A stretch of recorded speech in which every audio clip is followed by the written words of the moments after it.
ujian ke bahan tambahan terutama sekali bagi kami pribadi, kemudian bagi jemaah sekalian.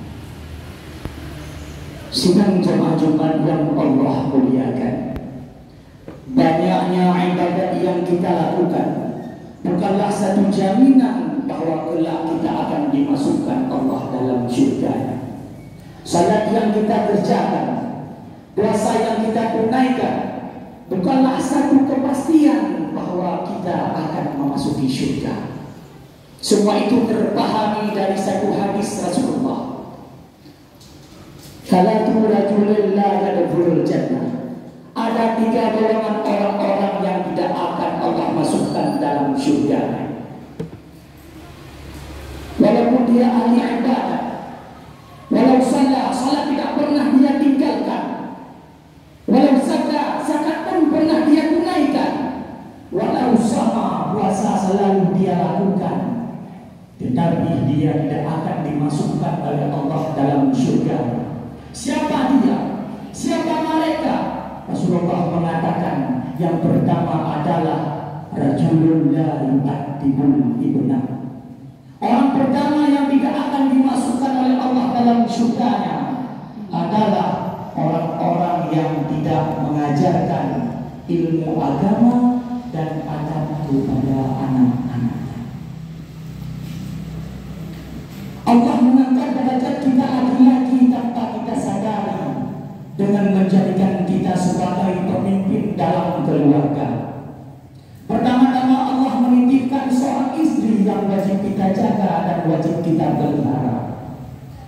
Kemudian Allah memberikan tugas yang lebih besar lagi berupa anak-anak yang wajib kita didik dan ajarkan ilmu agama kepadanya. Anak merupakan sebuah amanah daripada Allah yang pada suatu saat nanti Allah akan mempertanyakan kepada kita semua tanggung jawab kita sebagai orang tua terhadap anak-anak kita. Bahkan Allah sendiri pun telah memerintahkan kita untuk menjaga mereka. Dalam surat At-Tahrim ayat 06, di sana Allah jelaskan, ya ayyuhalladzina amanu, wahai orang-orang yang beriman, qu anfusakum, jagalah dirimu. Negeri Allah hayyul iman, jagalah wa ahlikum, dan jagalah keluargamu nara, daripada api neraka. Allah memerintah kepada kita agar terjaga, kemudian agar terjaga keluarga, supaya di hari kelak nanti tayo hantaman dalam nerakanya Allah. Maka bagaimana cara kita menjaga keluarga kita? Di situ ulama mufassirin menjelaskan dalam tafsir Jalalain jilid 4 halaman 290 cetakan Harmain. Di sana dijelaskan cara menjaga keluarga agar Allah tidak mencampakkan dalam neraka adalah murhum bil khair. Perintahkan olehmu akan mereka itu bil khair, dengan kebaikan. Tayu bangun yang hayu yang sembahyang wajib pun berkata tinggal. Hai dulu yang puasa berkata tinggal punya halangan. Tayu bangun yang kemudian wanhum anisyarri, tegak olehmu akan mereka itu daripada keburukan. Cara kedua adalah tegak agar berruh dalam buat keburukan.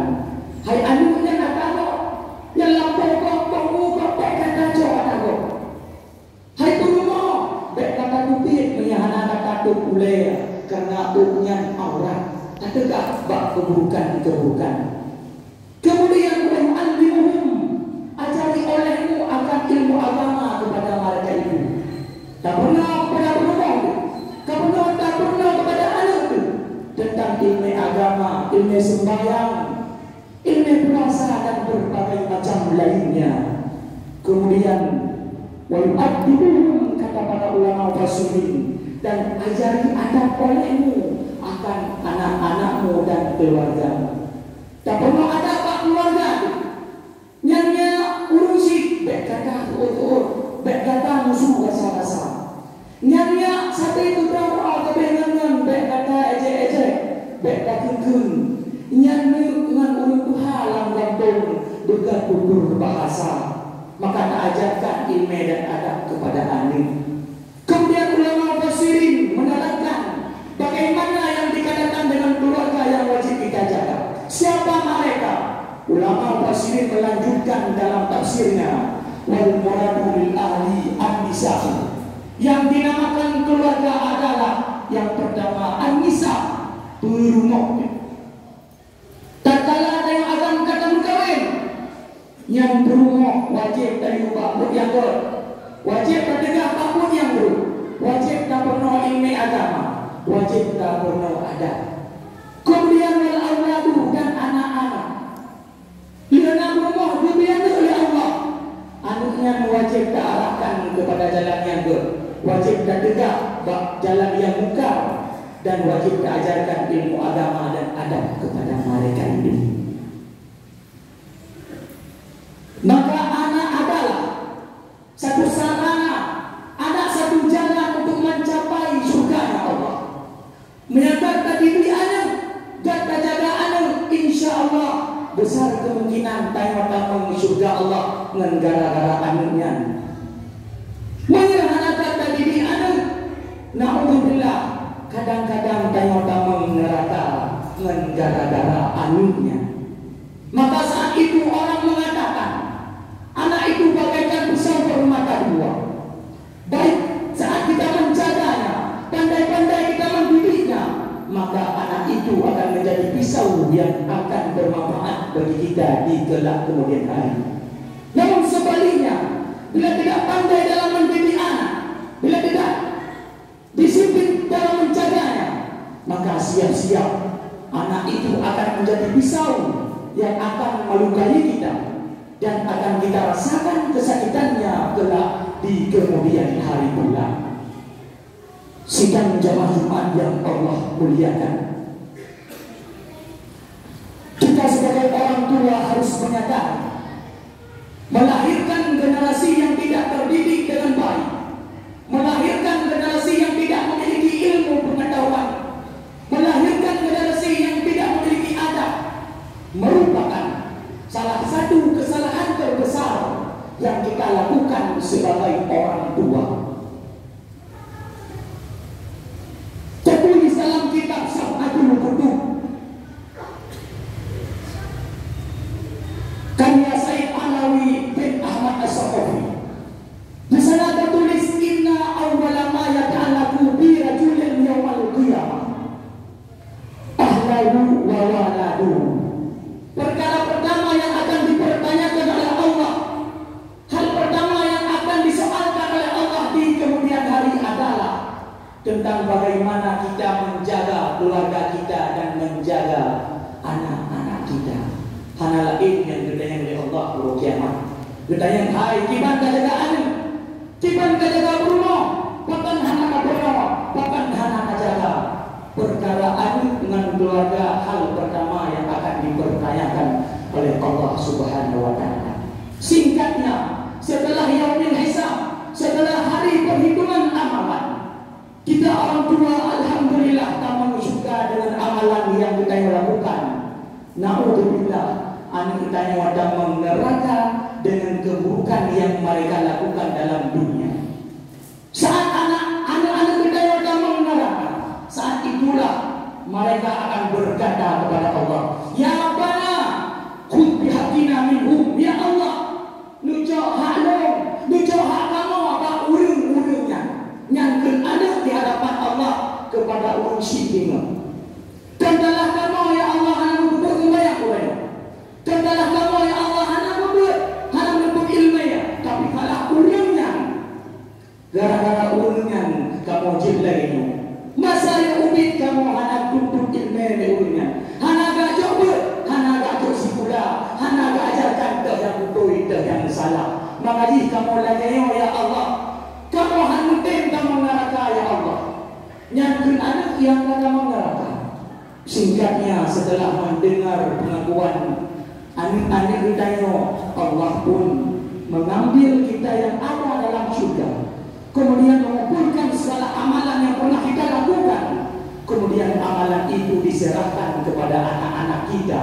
Hingga pada dasarnya anu yang pun damang neraka, yang anak amalan, tujuh amalan budaya yang tak berbuat di bawah, itu dalam timbangan anu hingga anak dari neraka damang surga.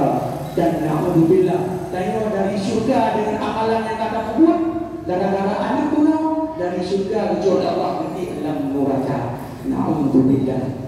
Ini hal yang sangat perlu diperhatikan dalam kehidupan. Pada masa Khalifah Umar bin Khattab, saat itu ada seorang laki-laki pergi menghadap Umar dengan membawa anaknya. Laki-laki tersebut berkata kepada Umar, "Ya Umar, wahai Umar, inna bani hadza yaqin, anakku ini sungguh berani kepadaku. Dia sungguh mulai membantah perkataanku. Dia tidak lagi mematuhi perintahku." Dengar Umar, akan dengan bolehkah Umar? Murah merah muka Umar bagi dengar habaru silanya. Geulah pihak banyak yang menggebayang. Kutanya mulai Umar bagi banyaknya.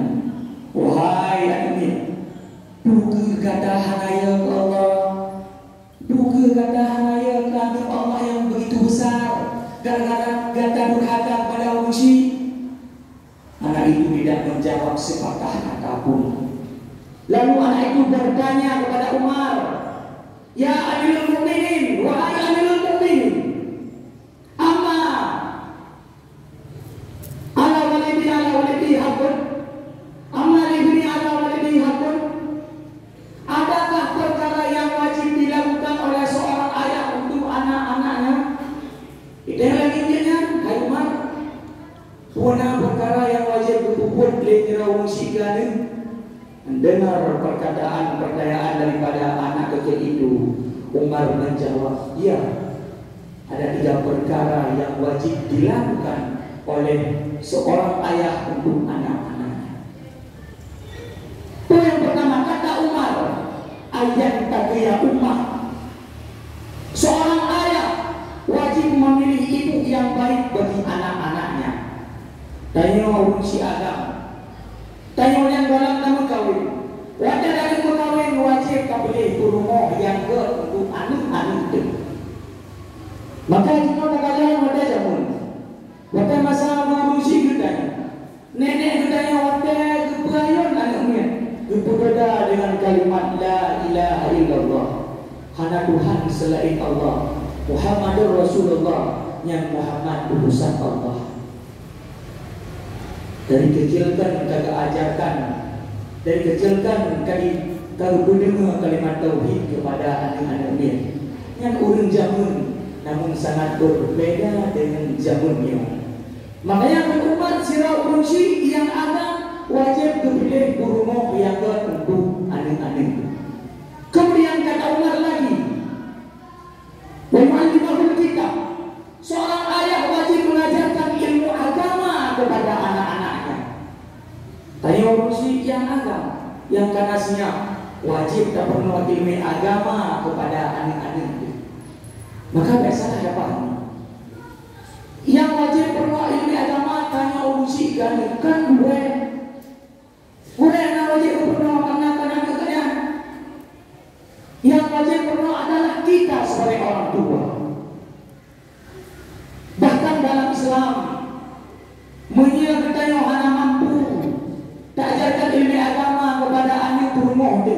Dalam Islam, dianjurkan tengok video sewa pasal ijarah urang untuk yang pernah sewa urang untuk yang pernah rumah kan anak.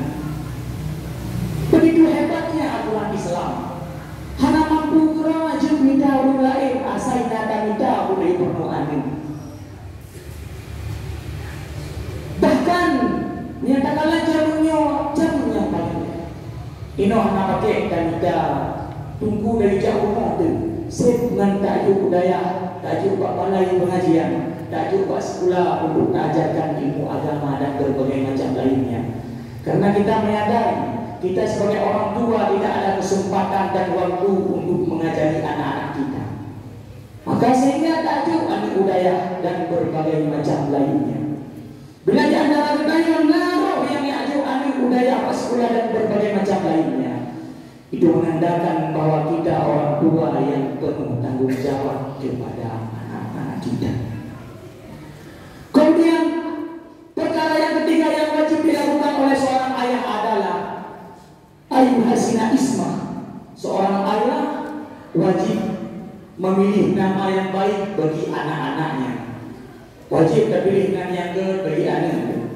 Maka jika kita ada dalam zaman dengan urut zaman Muhammad, Adam, Isa, Zakaria, bahkan urut zaman dipakai nama-nama Nabi, karena mereka bertawassul, bertabaruk dengan nama Nabi. Insya Allah menjadi ulul yang saleh di kemudian hari. Imam Ghazali, seorang ulama besar terkenal dengan kitab tasawufnya Ihya Ulumuddin. Siapa nama beliau? Muhammad. Tuanan ayah beliau Muhammad. Tuanan nenek beliau Muhammad. Muhammad bin Muhammad bin Muhammad. Bahkan keturunan Muhammad. Mereka ingin bertawassul dengan nama Nabi agar kelak di kemudian hari menjadi orang-orang yang hebat. Imam Syafi'i, siapa nama beliau? Muhammad. Kemudian singkatnya, setelah mendengar jawaban Ibnu Umar, anak-anak Umar ditanya puha yang wajib kumpul lerusi. Jadi beliau Umar yang pertama pilih mak yang kedua ilmu agama, yang kedua yang kemudian anak itu berkata, ya Umar, ayahku tidak melakukan tiga hal tersebut. Dia tidak memilih ibu yang baik untukku. Ibuku adalah seorang majusi, seorang budak yang dia beli daripada kafir majusi. Maklum hai Umar Lamir, budak pelayan yang dibawa ke kafir majusi. Kemudian dia tidak pernah mengajarkan satu huruf pun kepadaku tentang ilmu agama. Mestigrek pun anak pernah ilmu agama hai Umar belum. Kemudian yang kedua, dia tidak memilih nama yang baik bagiku. Nama aku adalah Ju'lan. Yang nama anaknya dulu Ju'lan. Berarti Ju'lan, tapi Ju'lan kelelawar. Sehingga setelah mendengar pengakuan anak kecil tersebut, Umar yang tadinya marah kepada anak kecil itu lalu memalingkan wajahnya. Dia menatap dengan serius, dengan amat marahnya kepada laki-laki itu. Seraya berkata, lakat angkata kepada ayu angkatabika. Engkau lebih dulu durhaka kepada anakmu sebelum dia durhaka kepadamu. Walakat asaka kepada ayu si'ailaika. Dan engkau lebih dulu berbuat jahat kepada anakmu sebelum dia berbuat jahat kepadamu. Bahkan ino anu handi patih habakan. Bahkan anu dino dipikir tuat kudanya kau kalah anu. Tapi salah tanya kurang didikan yang kita beri ke anak. Maka saat itu kita orang tua sangat berpengaruh besar dalam kehidupan anak-anak kita. Jino ada yang tajam Jumat, Pembuatlah Alhamdulillah katrud. Semalam kita yang tabudah sembahyang subuh, bahkan sempat melakukan salat tahajud. Pertanyaannya, apakah kita pernah memikirkan ibadat anak-anak kita? Apakah pernah kita mencari tahu apakah mereka telah salat subuh?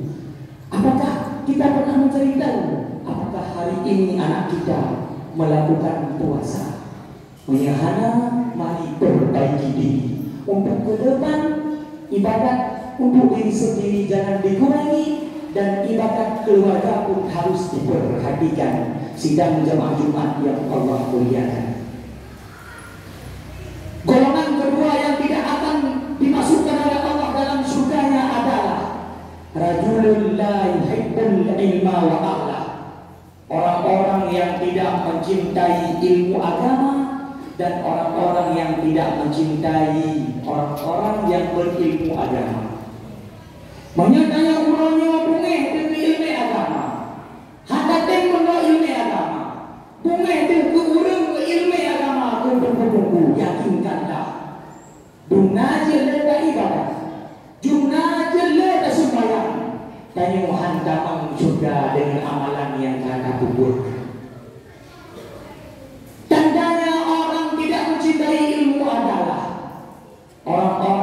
tidak mau belajar ilmu agama dan tidak mau datang ke majelis-majelis pengajian ilmu agama.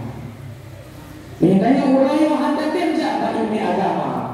Berarti tayo termasuk orang-orang yang hana galak ke ilmu agama dan kita yakin Allah akan kita mengetahui dalam surga dunia jadi ibadah.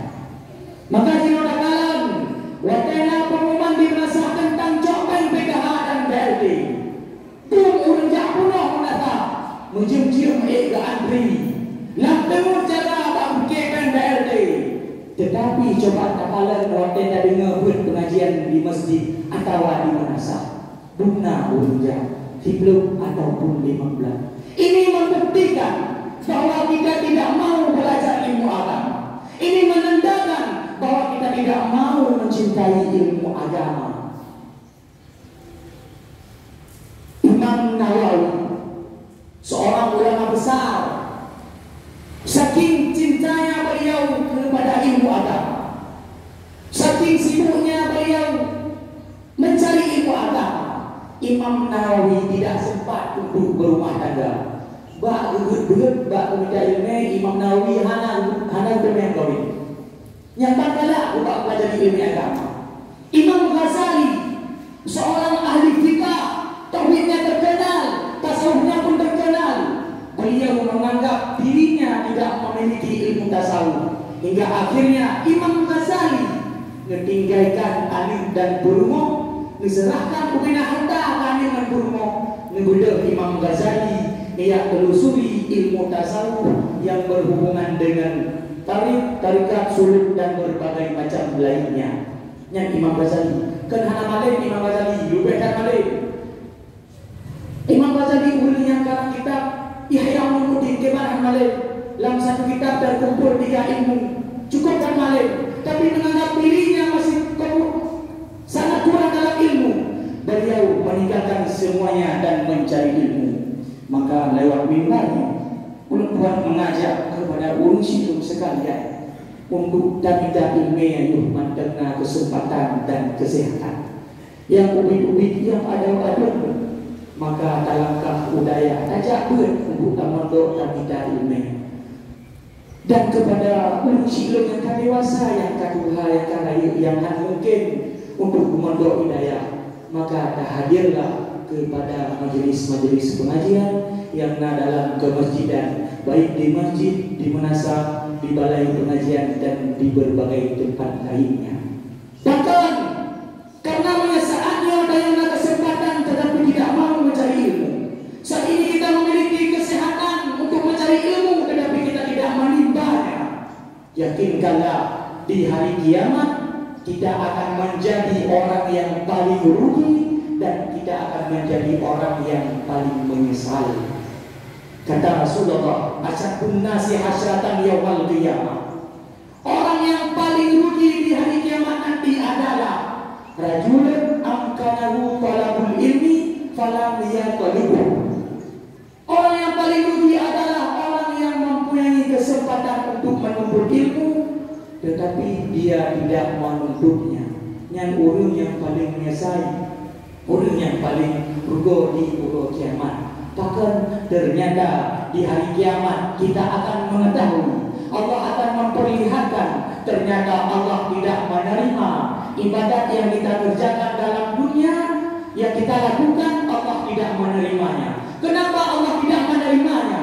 Ibadat yang kita lakukan tidak didasari oleh ilmu agama. Tak bayangkan di bawah mata yang pun ada sembahyang, bahkan sunat yang kita ini puasa menanci di puasa dan berdoa ini dengan puasa Ayyumul Bayr, puasa 6 bulan.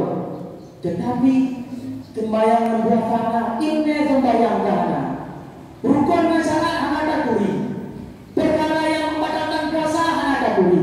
Perkara yang hanya membatalkan puasa pun ada kuri.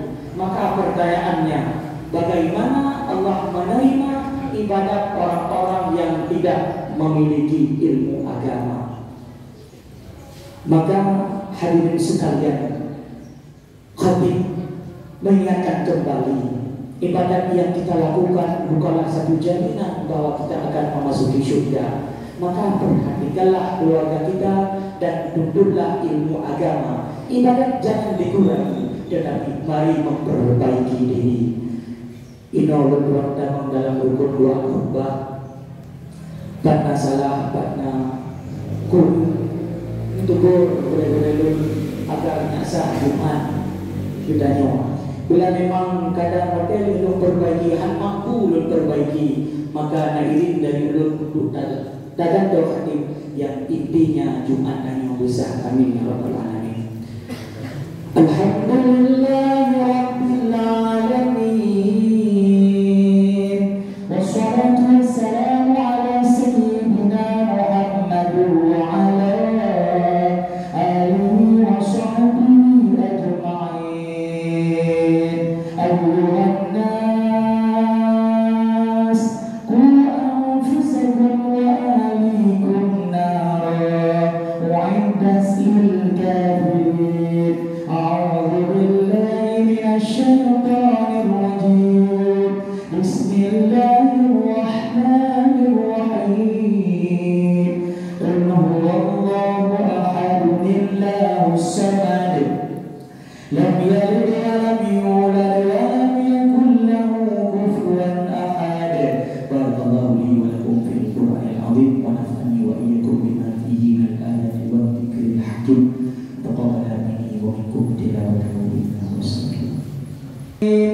Wassalatu wassalamu ala sayyidina Muhammad wa ala alihi wa sahbihi ajma'in. Ayyuhan nas, ittaqullaha haqqa tuqatih wa la tamutunna illa wa antum muslimun. A'udzu billahi minasy syaithanir rajim. Bismillahirrahmanirrahim.